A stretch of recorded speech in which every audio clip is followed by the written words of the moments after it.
بدن پہ کپڑا نہ ہو تو پہلی نظر میں ہم کہیں گے کہ یہ آدمی پاگل ہے، یہ آدمی پاگل ہے۔ اگر یہ صحیح ہوتا تو یہ ننگا نہ ہوتا۔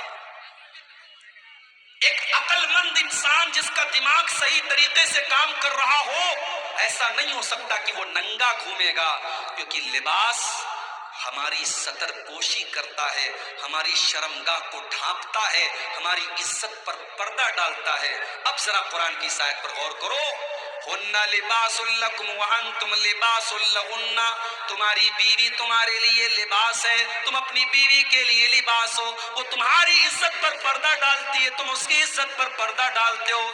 وہ تمہیں چھپاتی ہے، تم اسے چھپاتے ہو، تم دونوں ایک دوسرے کے لیے پردہ ہو، پردہ۔ اسی لیے اللہ کے نبی نے سختی سے منع کیا ہے۔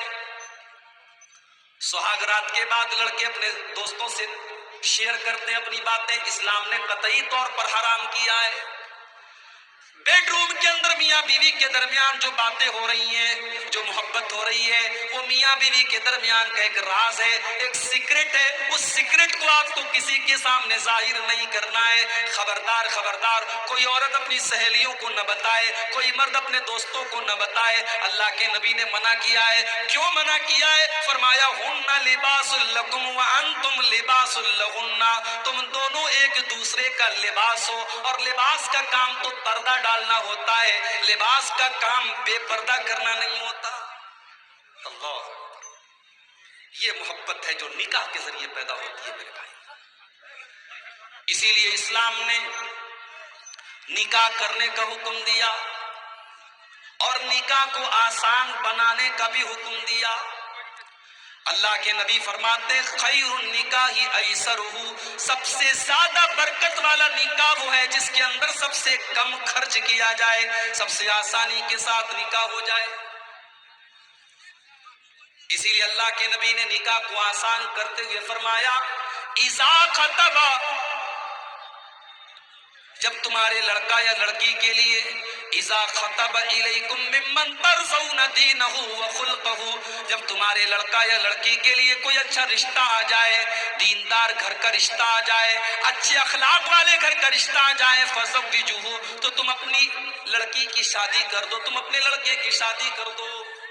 اگر تم ایسا نہیں کرو گے، الا تفعلوا، اگر تم ایسا نہیں کرو گے، تکن فتنۃ فی الارض وفساد عریض، تو زمین کے اندر بہت زیادہ فساد پھیل جائے گا، فتنہ پھیل جائے گا۔ آج فتنہ پھیل رہا ہے، فتنہ پھیل رہا ہے۔ آج ہم نے نکاح کو مشکل بنایا، بارات کا سسٹم ہم نے داخل کیا، جہیز کا سسٹم ہم نے داخل کیا، لاکھوں روپے کا ولیمہ ہوگا تب نکاح ہوگا، بارات 200 لوگوں کی بارات جائے گی تب نکاح ہوگا، 2 ویلر اور 4 ویلر ملے گی تب نکاح ہوگا۔ ہم نے جب نکاح کو ان رسموں کے ذریعے بوجھل بنایا، نتیجہ یہ نکلا آج نکاح مشکل ہو رہا ہے اور زنا آسان ہو رہا ہے۔ اتنا آسان ہو گیا زنا، موبائل کی ایک چیٹنگ کے ذریعے آج زنا ہو جاتا ہے، واٹس ایپ کے ذریعے ایک چیٹنگ کے ذریعے آج ہوٹل کے کسی کمرے میں جا کر کے زنا کیا جا رہا ہے۔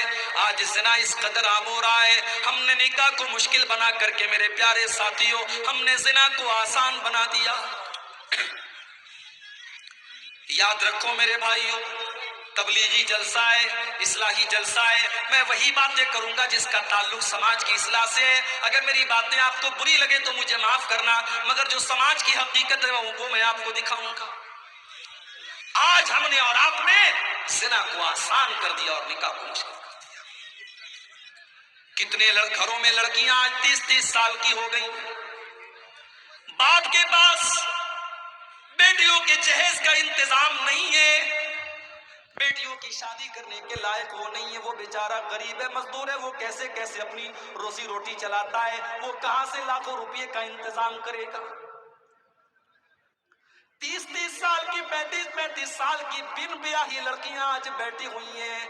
میرے پیارے ساتھیوں، جو لڑکی 18 سال کی عمر میں جوان ہو چکی ہے، جس کے اندر مرد کے ساتھ شادی کرنے کی خواہش 18 سال کی عمر سے پیدا ہو چکی ہے، جس کے اندر نیچرل طور پر اللہ تعالیٰ نے وہ جذبہ 18 سال کی عمر میں رکھا ہے، اس لڑکی کو آپ نے 30 سال کی عمر تک، 35 سال کی عمر تک آپ نے اس کو بٹھا کے رکھا ہے۔ اگر اس لڑکی کے قدم بہک گئے، وہ غلط راستے پر چلی گئی، اللہ نہ کرے اس نے کوئی غلط کام کر دیا، تو سوچو میرے بھائی اس کا کون ذمہ دار ہوگا؟ لڑکے آج 18 سال کی عمر میں جوان ہو چکے ہیں، شادی ہو رہی ہے 30 سال کی عمر میں، 32 سال کی عمر میں۔ ہمارا بیٹا بھی اپنے پیر پہ نہیں کھڑا ہوا ہے، جب سرکاری نوکری ملے گی تب شادی کریں گے، جب اچھا خاصا پیسہ کمانے لگے گا تب شادی کریں گے۔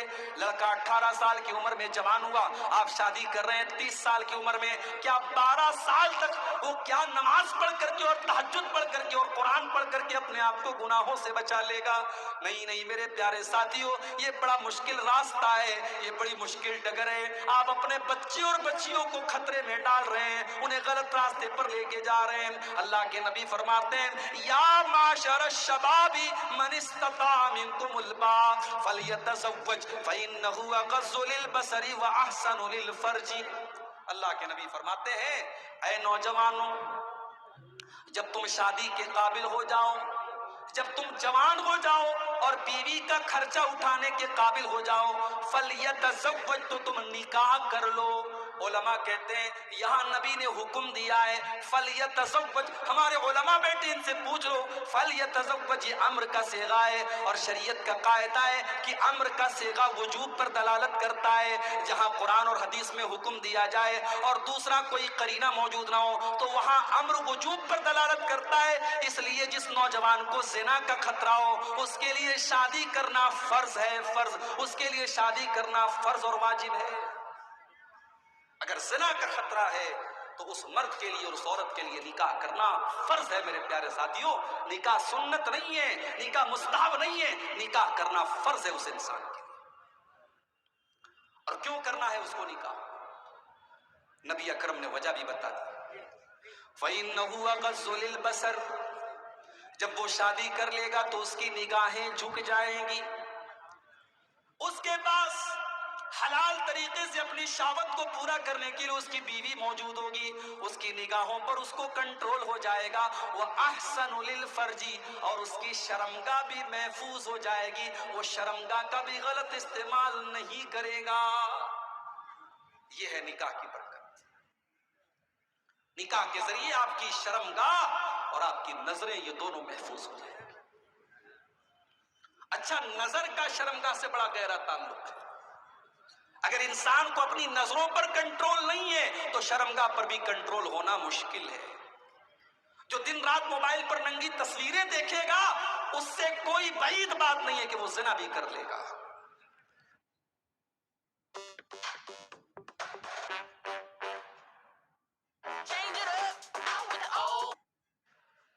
جس کی دل اور دماغ میں گندگی بھر جائے اس کا کوئی بھروسہ نہیں، وہ کسی 5-6 سال کی بچی کے ساتھ بھی غلط کام کر سکتا ہے، وہ کسی جانور کے ساتھ بھی غلط کام کر سکتا ہے۔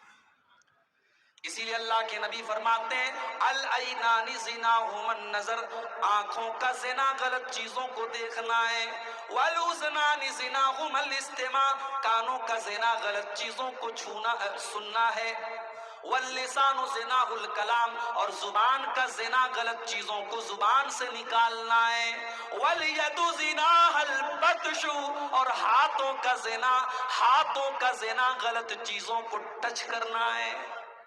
آپ بس میں جا رہے ہیں، آپ ٹرین میں جا رہے ہیں، کوئی عورت آپ کے بغل سے گزر رہی ہے، آپ کے بغل میں بیٹھی ہے، وہ غیر عورت آپ کا ہاتھ اگر اس کو ٹچ بھی کر رہا ہے، یہ ٹچ کرنا بھی ہاتھ کا زنا ہے۔ اللہ کے نبی فرماتے ہیں غلط چیز کو، ناجائز چیز کو چھونا بھی ہاتھ کا زنا ہے۔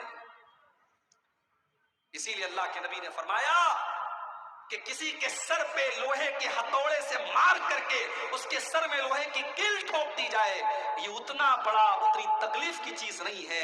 اس سے زیادہ تکلیف کی چیز یہ ہے کہ ایک مرد کسی غیر عورت کو ٹچ کرے، اس کو ہاتھ لگائے، یہ اس سے بڑا گناہ ہے۔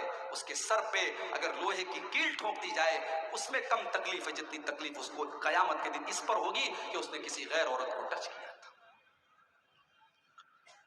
آگے اللہ کے نبی فرماتے والرجل زناها الخطا، پیروں کا زنا غلط چیزوں کی طرف چل کے جانا ہے، آنکھوں سے زنا ہو رہا ہے، زبان سے زنا ہو رہا ہے، کانوں کے ذریعے تم گندے گندے گانے اور بالی ووڈ کے سانگ سن کر کے کانوں سے زنا کر رہے ہو، تم زبان سے گالی بک کر کے زبان سے زنا کر رہے ہو، تم ہاتھوں سے غلط چیزوں کو ٹچ کر کے اپنے ہاتھوں سے زنا کر رہے ہو، تم پیروں سے غلط راستے پر جا کر کے پیروں سے زنا کر رہے ہو۔ اور اللہ کے نبی فرماتے ہیں جب ان تمام چیزوں پر انسان کو کنٹرول نہیں ہوتا ہے، والقلب یہوی ویتمنا، اس کے بعد انسان کے دل میں غلط کام کرنے کی تمنائیں پیدا ہونے لگتی ہیں، اس کے دل میں اچھائیں پیدا ہونے لگتی ہیں، والفرج یصدق ذلک ویکذبہ، اور اس کے بعد یا تو اس کی شرمگاہ وہ کام کر ڈالتی ہے یا اس کام سے بچ جاتی ہے، یا تو انسان زنا کر ڈالتا ہے یا بچا لیتا ہے، لیکن شروعات انہی چیزوں کے ذریعے ہوتی ہے۔ آج یہ زنا عام ہو رہا ہے، اور کیوں عام ہو رہا ہے؟ کیونکہ ہم نے نکاح کو مشکل بنا دیا میرے بھائی۔